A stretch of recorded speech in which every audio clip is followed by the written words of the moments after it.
Amém, Jesus. Glória a Deus.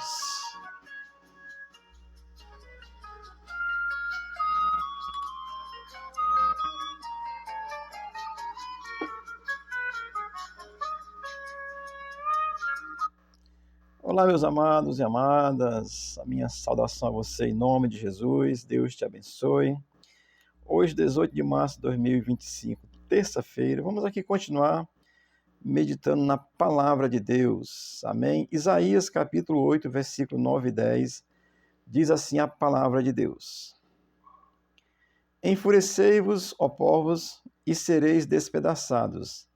Dai ouvidos todos os que sois de países longínquos, cingi-vos e sereis despedaçados. Cingi-vos e sereis despedaçados. Forjai projetos e eles serão frustrados. Dai ordens e elas não serão cumpridas, porque Deus é conosco.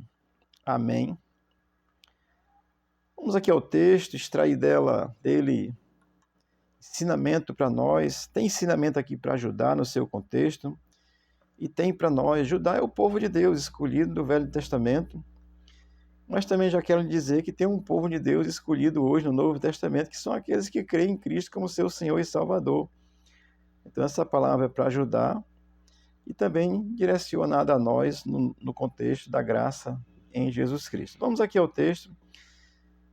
Vai dizer assim: Enfurecei-vos, ó povos, e sereis despedaçados. O profeta tem profetizado, tem dito que Judá vai ser levado cativo por causa do seu pecado, da sua prostituição, da sua perversão, da sua idolatria. Idolatria na Bíblia é comparada à prostituição, porque o entendimento que Deus dá é quem crer nele se prostitui com outros deuses. Isso é um pecado sério. Idolatria, tá certo?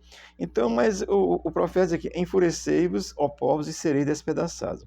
Ele está dizendo que os povos que vão vir, porque o contexto já vem tratando disso, vão se enfurecer.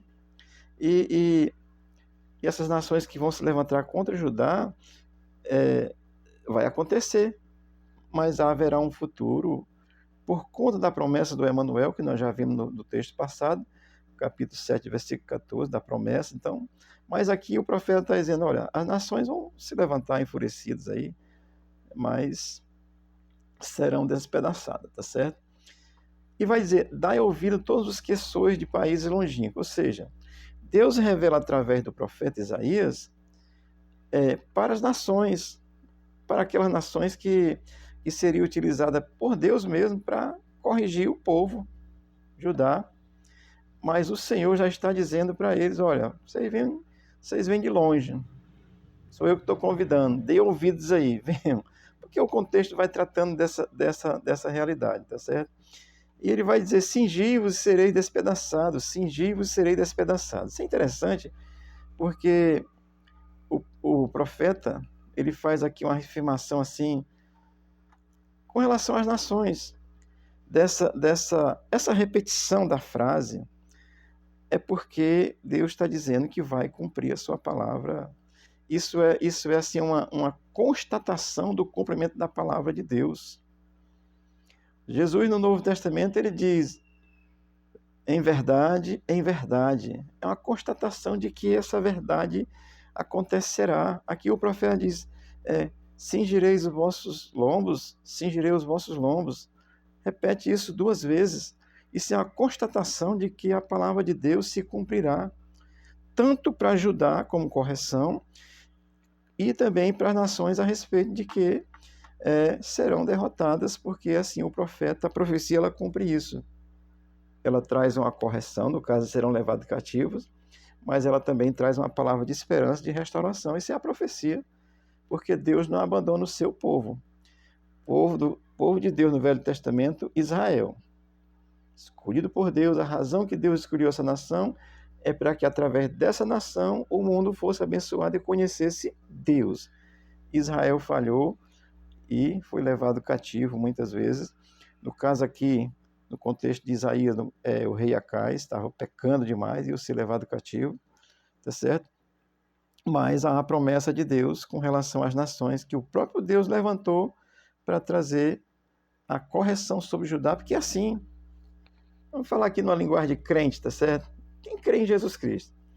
Você está passando aí por um perrengue, você sabe que Deus levanta os inimigos às vezes para nos orientar, a gente se posicionar. Você que é crente está do lado aí do mal, desse socialismo comunista maligno que está aí, você precisa repensar a sua condição. Ah, Deus vai castigar todo mundo. Deus é justo, ele quer corrigir o pessoal do pecado e faz tudo para lhe salvar. Levou Judá cativo e disse assim, vocês estão pecando, vocês vão passar, mas há uma promessa. As nações que vão se enfurecer, elas serão despedaçadas. O versículo 10 diz assim, forjai projetos e serão frustrados. Ora, os projetos das nações que eles só serviriam para cumprir o que Deus estava mandando. Mas depois seria frustrado. As nações diziam assim, rapaz, a gente pensava que a gente era bom mesmo. Era o próprio Deus dele que levantou a gente contra eles. Então, que coisa maluca, né? Mas é assim, querido. Deus faz qualquer coisa. Quando eu digo qualquer coisa, não é como o PT faz, não. É qualquer coisa séria, justa, porque Judá estava pecando, Judá estava na idolatria, tá certo? Então Deus usa isso. Ele vai dizer, forjai projetos e eles serão frustrados. Ou seja, as nações só iam servir para fazer o propósito de Deus, cumprir o propósito de Deus, que era corrigir Judá. Deus faz isso. Amém? Levanta aí uns pregadores falsos que é para os verdadeiros aparecerem e dizer assim, olha, isso aí é mentira. Ficar do lado da verdade, do lado de Deus. Judá não ficou do lado de Deus. Você está compreendendo assim que a história e Deus vai se revelando na história? Lá era dessa forma. Falava através do profeta. E Judá já conhecia isso muito bem. E hoje fala através de Jesus Cristo. E vai dizer assim, dai ordens e elas não serão cumpridas. Portanto, tem o mesmo sentido. As ordens que fossem dadas só iriam cumprir aquilo que Deus havia determinado. Quando ele dizia elas não serão cumpridas, Judá entende essa linguagem. Vai ser levado cativo, mas ele sabe que essas ordens elas vão ter um limite, porque vai ter um momento que elas deixarão de se cumprir e Judá será libertado. Como ocorreu a libertação da Assíria depois de muito tempo. Mas o fato é que Deus ele promete ao seu povo uma libertação. O que Deus quer de quem crer nele? É que se volte para ele e só para ele. Naquele contexto, era essa compreensão da revelação do Deus através do profeta falando, Deus de Abraão, Isaac e Jacó, que é o Deus criador dos céus e da terra. Se você não crê assim, eu creio assim, porque a Bíblia ensina assim. E hoje é revelado através de Jesus Cristo. Tá certo? Então, tudo isso o profeta fala e Judá entende essa linguagem. Como é que termina o versículo 10? Diz assim, porque Deus é conosco. Essa linguagem é uma linguagem conhecida do povo de Judá. Olha, vai ser levantado nações contra vocês, mas Deus vai dar um limite a essas nações também, vai ter um tempo disso. Por que Deus vai fazer isso? Porque Deus é conosco. Tanto o profeta como o povo sabia essa linguagem, era uma linguagem comum para eles, eles sabiam que Deus é com eles. Judá sabe que Deus é com ele. Israel de hoje sabe que Deus é com ele. A promessa de Deus está na Bíblia. E Deus não nega a sua palavra. Então, o profeta estava dando a revelação, dizendo que viria uma correção por causa da idolatria, mas ele diz, vai acontecer assim, mas Deus vai dar um cabo a isso, porque Deus é conosco. Essa linguagem utilizada pelo profeta Isaías, dentro daquele contexto, ela é compreensível claramente pelo povo de Judá. Deus é conosco, Judá sabe disso. Judá que é o reino do sul representando Israel. Olha, estou dizendo isso, mano, para que você possa pensar nos dias de hoje, tá certo? Qual foi o problema de Judá? Já foi dito várias vezes porque está dentro do texto, tá certo? Da sequência, do contexto todo, tá certo? Judá estava pecando e foi levado a cativo. Olha, agora, mesmo trazendo Deus a uma correção por causa da idolatria, da perversão, da imoralidade de Judá, há uma promessa de Deus porque Judá está passando pela dificuldade, vai passar, passou naquele contexto, mas ele sabe, Deus é conosco.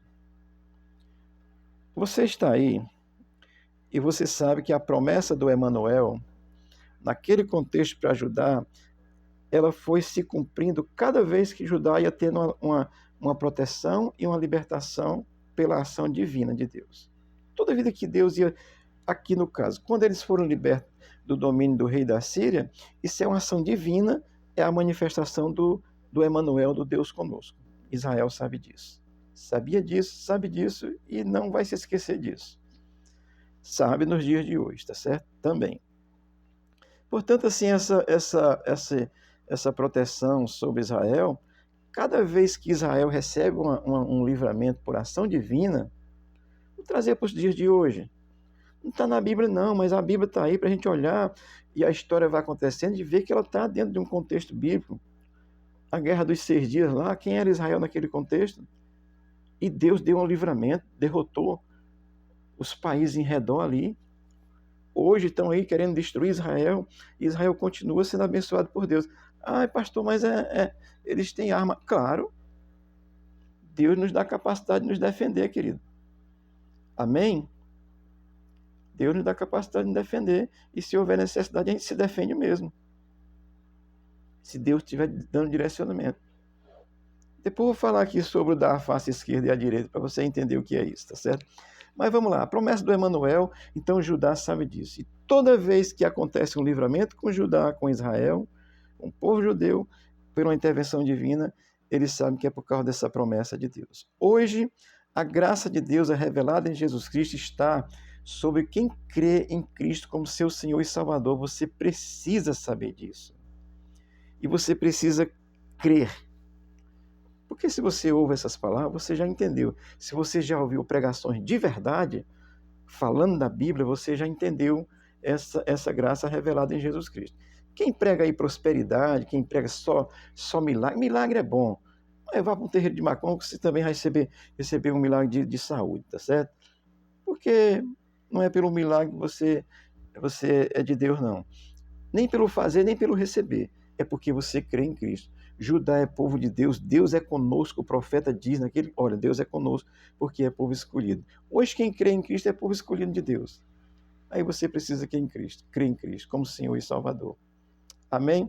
Deixa eu ler aqui João 10, 27 e 28, porque é entender, amado, olha, o Deus que está lá é o Deus que se revela hoje em Jesus Cristo. João 10, 27 e 28 diz assim: as minhas ovelhas ouvem a minha voz. Eu as conheço. Elas me seguem, eu lhes dou a vida eterna e elas jamais perecerão. Ninguém as arrebatará da minha mão. Olha, isso é Deus conosco, mano. Isso não entenda. Judá pecou, foi levado cativo, mas é uma promessa. E o que acontece? Judá se arrepende. Aí Deus vai cumprir a sua promessa. O crente vive essa relação com Deus. Você precisa se arrepender do seu pecado, crer em Cristo, e aí você vai ser de Cristo. Isso está sendo cumprido hoje, quando você crê em Cristo. Jesus usa essa linguagem de ovelha porque ele usa, é contextualizado para a gente entender, tá certo? E ele diz que jamais ninguém tirará das suas mãos a sua fé em Cristo. Se você está pecando e é crente, se arrependa, peça perdão a Deus e você segue, porque você sabe que Deus é conosco. Deus é. Olha, existe uma ação de Deus geral sobre o mundo, mas existe uma ação específica de Deus para o seu povo. Naquele contexto para ajudar, nesse contexto para os que creem em Cristo como Senhor e Salvador, e na volta de Jesus, todo Judá será salvo. Amém? Romanos 11, 26 diz assim: e assim todo Israel será salvo, como está escrito: o libertador virá de Sião e afastará de Jacó sua impiedade. Ou seja, essa promessa de Deus vai se cumprir plenamente na vinda de Cristo para Israel. E hoje ela é adquirida e cumprida por aquele que confessa a Cristo como Senhor e Salvador. Amém? É tão simples, né? Que você fica procurando pedra de sal, andar ajoelhado não sei quantos quilômetros, carregar a cruz nas costas. Você precisa crer em Cristo, mano. Conhecereis a verdade e ela vai te libertar. Amém? Tenha um bom dia. Deus te abençoe. O Senhor seja contigo, abençoe a tua vida. Hoje nós temos aqui oração às 19 horas. Venha assim orar, louvar a Deus, ser abençoado pelo Senhor. Se escandalize não, isso é música clássica brasileira, tá certo? Faz mal a ninguém. O que faz mal é pecar. Amém? Deus te abençoe. Creia em Cristo. Ele é Deus conosco. Amém.